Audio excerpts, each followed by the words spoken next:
سید عالم صلی اللہ تعالیٰ علیہ وسلم سے ایک صحابی نے پوچھا تھا حضور میری فجر کی سنتیں رہ گئیں یا رہ جاتی ہیں تو حکم کیا ہے؟ کیا انداز ہے حضور کا، بخاری مسلم کے لفظ سنو، حضور سید عالم صلی اللہ علیہ وسلم فرمانے لگے، اس نے کیا پوچھا تھا، حضور جواب کیا دیتے؟ فرمایا فجر کی سنتیں کبھی نہ چھوڑنا، فجر کی پہلی 2 سنتیں کبھی نہ چھوڑنا۔ یا رسول اللہ صلی اللہ تعالیٰ علیہ وسلم میری رہ گئی ہیں، رہ جاتی ہیں، فرمایا فجر کی 2 سنتیں نہ چھوڑنا، فرمایا فجر کی پہلی 2 سنتیں مجھے دنیا اور دنیا کے اندر جو کچھ ہے وہ سب سے زیادہ پیاری ہے۔ فجر کی 2 سنتیں دنیا اور دنیا میں جو کچھ ہے مجھے وہ سب سے زیادہ پیاری ہیں، اس لیے فجر کی سنتیں نہ چھوڑنا۔ اپنا ذوق، اپنی طبیعت، ہم نے نا ذوق غلط بنا لیا ہے۔ اگر 20 بندے کہہ بھی دیں گے تو نے بڑی شاندار تلاوت کیا تو کیا اس سے بنے گا؟ 100 بندہ کہہ بھی دے تیری کیا بات ہے، کیا بات ہے نعت خاں کی، کیا بات ہے علامہ صاحب کی، پیر صاحب کی، پیر مہر علی شاہ صاحب رحمت اللہ علیہ، آپ تشریف فرما تھے تو آپ کے ایک ہی بیٹے بابو جی جن کو کہا جاتا ہے، جس دن صاحبزادے پیدا ہوئے تو خادم نہ وہاں سے نکلا، ان لوگوں کے شوق اور طرح کے تھے نا تو ان کی توجہ بھی اپنے شوق کی طرف رہتی، تو خادم نکلا اندر سے، پیر صاحب مبارک ہو، پیر صاحب مبارک ہو، پیر صاحب مبارک ہو، پیر صاحب مبارک ہو، شور کر رہے ہیں، تو پیر صاحب کو وجد ہو گیا، اللہ اکبر اللہ اکبر اللہ، کیا ہوا، کس بات کی مبارک دے رہے ہو؟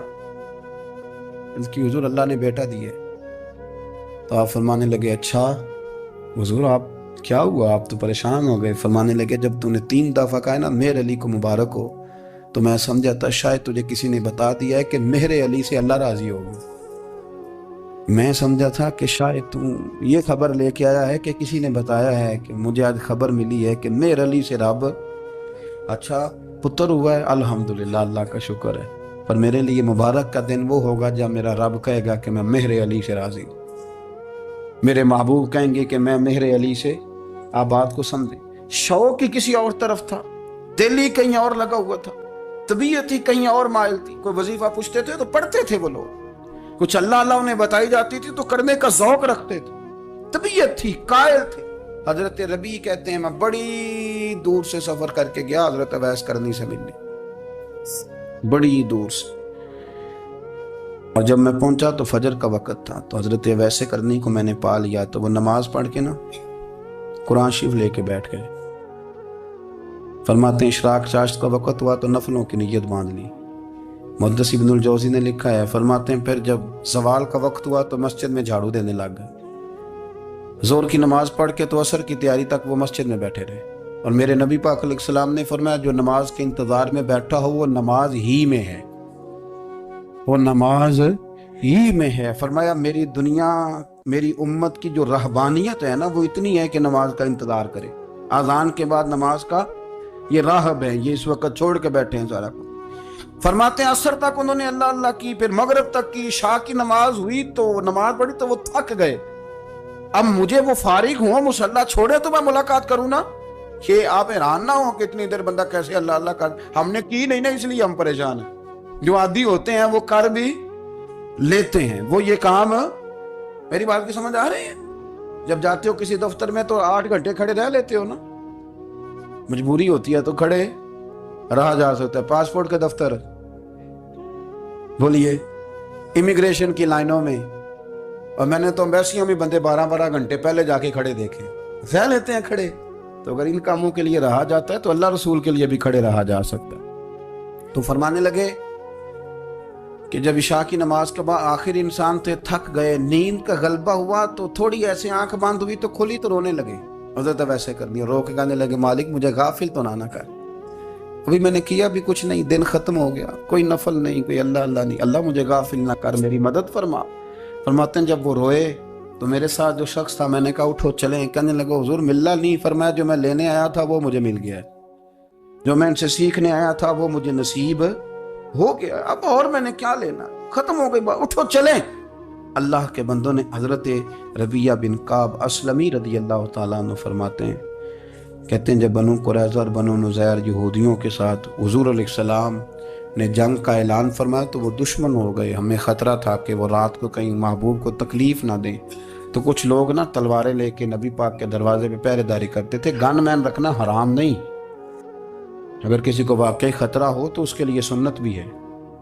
حضرت علی المرتضیٰ تلوار لے کے حضور کے گھر کا پہرا دیتے تھے.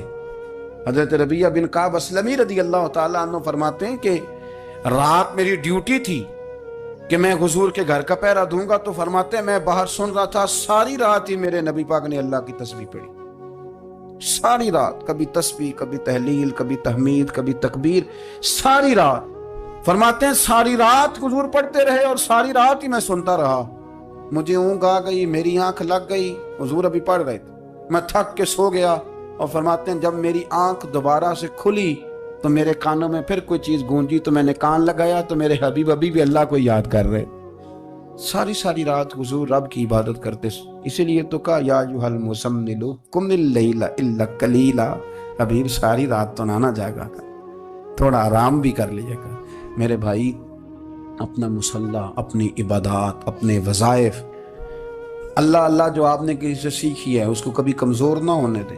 شجرہ شریف جو کسی بزرگ سے آپ لے لیتے ہیں تو کیا رسم ہے کوئی؟ اس پہ کچھ لکھا ہوتا ہے، وہ پڑھنے کے لیے دیا جاتا ہے.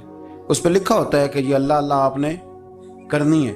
انسان پر اگر کوئی شخص نیکی کر دیتا ہے، احسان کر دیتا ہے، تو انسان اس کے سامنے پھر گردن نہیں اٹھا سکتا.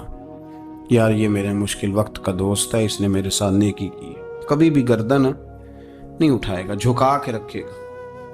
تو اگر عام کوئی نیکی کر دے تو اس کے سامنے انسان کبھی گردن نہیں اٹھاتا. تو جو رب ساری نعمتیں عطا فرمائے، جو کہے کہ تیری تخلیق میں نے کی، تجھ سے پہلوں کو بھی پیدا میں نے کیا، تیرے لیے زمین کا بچھونا بھی میں نے بچھایا، آسمان کی چھت بھی میں نے لگائی، تیرے لیے زمین سے ساری اناج کو، پھل کو، کھیتیوں کو نکالا بھی تیرے لیے. اب تو اس طرح کر کہ تو میری عبادت کر، تو میری بارگاہ میں جھک جا. بہت سارے نشے لوگوں کو لگے ہوئے ہوتے ہیں. ہر آدمی کوئی نہ کوئی نشہ کرتا ہے. کوئی دولت کا کرتا ہے، کوئی شہرت کا کرتا ہے، کوئی اپنی تعریف کا نشہ کرتا ہے. 2-4 لوگوں سے تعریف سن کے مطمئن ہو جاتا ہے. ناراض تو نہیں ہو گیا اس جملے سے؟ آپ کرتے ہیں لوگ دولت کا نشہ بھی. یہ جب نقصان ہوتا ہے تو بندے بیمار نہیں ہو جاتے؟ پیسے ڈوب جاتے ہیں تو لوگ بیمار نہیں ہو جاتے؟ تو اس کا مطلب یہ ہوتا ہے کہ نشہ ٹوٹ گیا ہے. بہک ہوئے ہیں نا تھوڑے سے تو کانپتے ہیں، تڑپتے ہیں، پریشان. نشہ ہی اسی طرح ہی کرتا ہے نا، نہیں ملتا تو پریشان ہوتا ہے. یہ سارے نشے ہیں، مختلف قسم کا نشہ. اب مانتے نہیں اس بات کو، تسلیم نہیں کرتے، کیونکہ تسلیم کرنا بڑا مشکل کام ہے. اس کے لیے تو بڑی ساری چیزیں جو ہیں وہ دبوچ کے اور بڑی سارے رستے پھلانگ کے آنا پڑتا ہے. تو بڑا مشکل ہے ماننا، ورنہ کرتے ہیں ہم. ہمارا مزاج ہے. یہ گھومنے پھرنے کا، دنیا دیکھنے کا بھی ایک نشہ ہے. یہ بہت ساری باتیں کرنے کا بھی ایک نشہ ہے. گپ شپ کا بھی ایک نشہ ہے. 2-4 لوگوں کی جب تک پگڑیاں نہ کھول لیں، بعض لوگوں کو نیند نہیں آتی. یہ غیبت کا، چغلی کا، بددیانتی کا، یہ بھی ایک نشہ ہے. اس پر ملا رومی رحمۃ اللہ نے بڑا کلام لکھا ہے. وہ کہتے ہیں مانگ کے کھانے کا بھی نشہ ہے، مانگ کے کھانے کا بھی نشہ ہے. وہ کہتے ہیں کہ ایک بھیک مانگنے والی خاتون تھی، تو بادشاہ کے پاس بھیک مانگنے آئی، تو بادشاہ کو پسند آ گئی، اس نے شادی کر لی. اب اس کو عادت تھی بھیک مانگ کے کھانے کی. تو وہ کنیزوں سے کہا کرتی تھی کہ فٹافٹ نہ روٹی لے کے آیا کرو، میں 2-3 دفعہ مانگوں تو پھر لایا کرو.